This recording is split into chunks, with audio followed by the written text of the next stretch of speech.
Bocah 12 tahun di Sukabumi, Jawa Barat tewas dengan tubuh penuh luka, melepuh seperti tersiram air panas, namun polisi belum juga menetapkan satupun tersangka. Polisi sudah menaikkan kasus tersebut ke tahap penyidikan. Jadi ini pakai air panas atau dipukul aja? Disebor. Ya? Pakai air panas? Dipukul? Yang pertama dipukul mana? Luka. Yang pertama dipukul mana? Loba. Siapa? Bocah NS usia 12 tahun di Jambang Kulon, Sukabumi, Jawa Barat kritis dengan luka bakar di sekujur tubuh.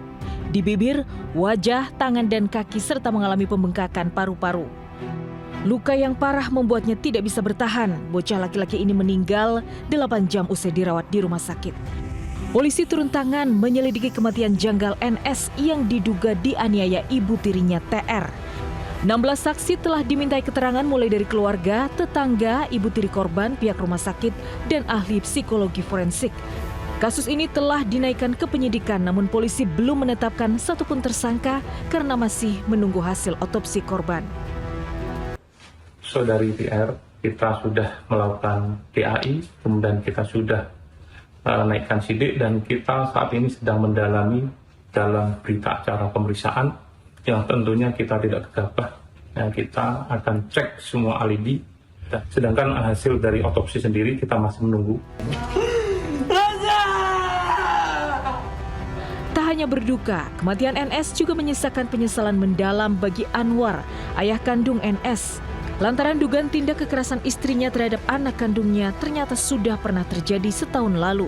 Namun saat itu kasus kekerasan itu hanya diselesaikan secara kekeluargaan. Terjadi ya. Nah, dan sebelumnya juga dulu pernah terjadi penganiayaan. Saya laporkan ke Polres Pelabuhan Batu, ke PPA. Cuman istri saya datang mohon sujud ke saya, dan akhirnya saya minta saran ke Pak Haji Isep, dan Pak Haji Isep tidak ada salahnya Jang memaafkan seseorang sepatu dia berubah untuk ke depan. Dibikinkan surat pernyataan, dibikinkan video pernyataan, dan sebetulnya laporannya itu pun belum dicabut sampai saat di Polres. Tahun berapa itu? Itu setahun yang lalu, kelas 6 SD, sekarang kelas 1 SMP. Polisi terus menyelidiki penyebab kematian NS dan segera menetapkan tersangka. Dari Sukabumi, Jawa Barat, Budi Setiawan, iNews melaporkan. Seorang siswa madrasah di Tua Maluku tewas setelah dipukul dengan helm baja oleh anggota Brimob Polda Maluku. Pelaku Bribda Masiasia Haya ditetapkan sebagai tersangka. Kapolri pun berjanji kasus ini ditangani secara transparan.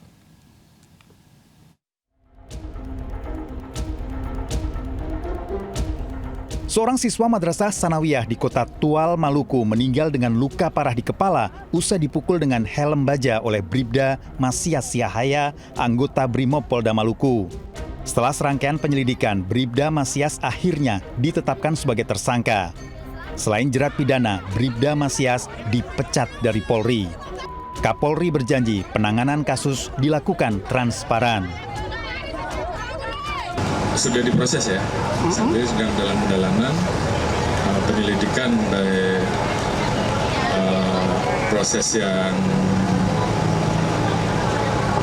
ditangani oleh Polres, diasistensi oleh Polda ya, kalau tidak salah, saat ini sedang berjalan. Saya kira hal yang seperti itu kita transparan. Ya. Siswa remaja 14 tahun, AT, di Kota Tual dianiaya anggota Brimob saat berkendara bersama kakaknya. Saat itu korban bersama kakaknya melintas di jalan menurun di sekitar RSUD Maren menggunakan motor masing-masing. Kondisi jalan yang menurun membuat laju kendaraan sulit dikendalikan. Namun korban justru dituduh terlibat balap liar oleh aparat yang sedang berpatroli. Bribda Masiasia Haya mendekati motor korban yang melaju dan langsung melayangkan helm baja ke arah kepala korban. Korban pun tersungkur di jalan raya dan meninggal. Keluarga korban tak terima dan mendatangi kantor polisi menuntut pelaku diproses hukum. Polri meminta maaf atas peristiwa ini, namun publik mendesak pelaku dihukum seberat-beratnya. Dari Tual, Maluku, Juanda Sari, iNews melaporkan. Selalu waspada saat memasak menggunakan gas LPG. Akibat adanya kebocoran gas, 5 orang pekerja warteg mengalami luka bakar akibat terkena ledakan di Kalideres, Jakarta Barat. Seluruh korban tak tahu adanya kebocoran gas karena tengah sibuk menyiapkan makanan untuk sahur.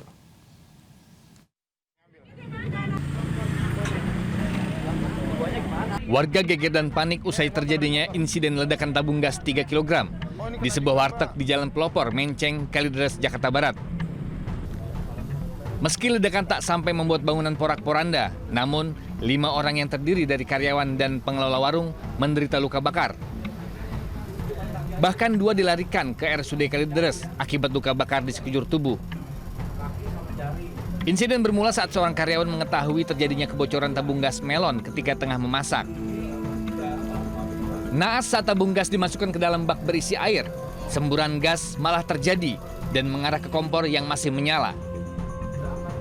Sontak 5 orang yang tengah bekerja tersambar api hingga menderita luka di wajah, kaki, dan tangan. Yang lainnya pada nyalain kompor semua, yaitu akhirnya terjadinya ledakan gas di gas ukuran berapa? 3 kilo. Polisi segera ke lokasi dan melakukan olah TKP serta memeriksa saksi. Kasus ini pun sudah ditangani Kepolisian Sektor Kalideres, Jakarta Barat. Dari Jakarta, Miftahul Gani, iNews melaporkan. Harga cabai yang melambung banyak dikeluhkan para ibu, terutama selama bulan Ramadan ini. Dengan uang Rp5.000 dapat berapa banyak cabai rawit merah saat ini? Kita akan update informasinya ke Jessica Winoto di Pasar Induk Kramat Jati. Silahkan laporannya, Jessica.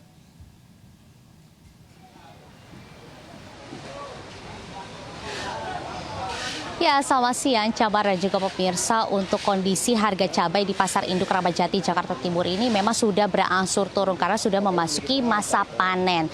Nah, untuk cabai rawit merah ini semula Rp90.000, sekarang menjadi Rp70.000 per kilogram. Nah, Cambar dan juga pemirsa dapat kami sampaikan juga untuk cabai keriting merah ini ada di belakang saya ya sudah merah-merah banget, sangat menggugah selera mata saya karena saya suka pedes gitu ya. Ini semula Rp33.000 per kilogram, sekarang sudah menjadi Rp25.000 per kilogram. Jadi penurunannya ya cukup signifikan walaupun hanya sedikit-sedikit saja begitu ya, Camar. Nah, yang tadi saya sampaikan ini cabai rawit merah yang semula Rp90.000 per kilogram, sekarang menjadi Rp70.000 per kilogram. Camar dan juga pemirsa saya harus tekankan bahwa harga ini khusus di Pasar Induk Kramat Jati, Jakarta Timur, karena di Pasar Induk ini memang harganya jauh lebih murah dibandingkan tukang sayur ibu-ibu langganan pada biasanya, karena selisih dari harga Pasar Induk Kramat Jati, Jakarta Timur dengan tukang sayur langganan ibu-ibu ini bisa mencapai Rp10 hingga Rp15.000. Jadi jangan heran kalau misalkan beli di sini bisa dapat Rp70.000 1 kilogram cabai rawit merah, tapi di luar masih bisa mencapai Rp100.000 bahkan lebih per kilogramnya. Camar dan juga pemirsa, saya akan coba kalau misalkan saya mau beli cabai rawit merah seharga Rp10.000, berarti itu kira-kira 1 ons gitu ya. Saya kira-kira aja, berarti kalau 1 ons mungkin segenggam tangan kecil saya ini, kita coba hitung dapat berapa sih kira-kira berapa buah cabai yang kita dapetin. Kita coba hitung 1, 2, 3, 4, 5, 6, 7, 8, 9, 10, 11, 12, 13, 14, 15, 16, 17, 18, 19, 20, 21, 22, 23, 24, 25, 26, 27, 28. Hanya dapat 28 cabai rawit merah. Nah, berarti ini kan istilahnya kalau misalnya mau dimasak kemungkinan bahannya cukup cuman sampai 1 sampai 2 menu. Bahkan kalau bagi saya yang suka pedas ini masih kurang banget. Nah, jadi kalau mau nggak mau, kalau mau bikin masakan yang pedas-pedas ini nggak cukup beli 1 os saja. Jadi kalau misalnya mau beli cabai karena harganya mahal, mau nggak mau kurangin budgetnya nih supaya masih bisa beli bahan-bahan makanan untuk sahur atau bukaan buat keluarga. Nah, kira-kira Camar kalau misalkan untuk menu sahur dan juga bukaan pakai 1 ons cabai rawit merah ini kira-kira mau bikin apa? Camar. Baik, Jessica, sepertinya nanti sahur saya nggak akan pakai sambal ya, karena harga cabai sedang naik. Terima kasih Jessica atas informasinya, selamat bertugas kembali.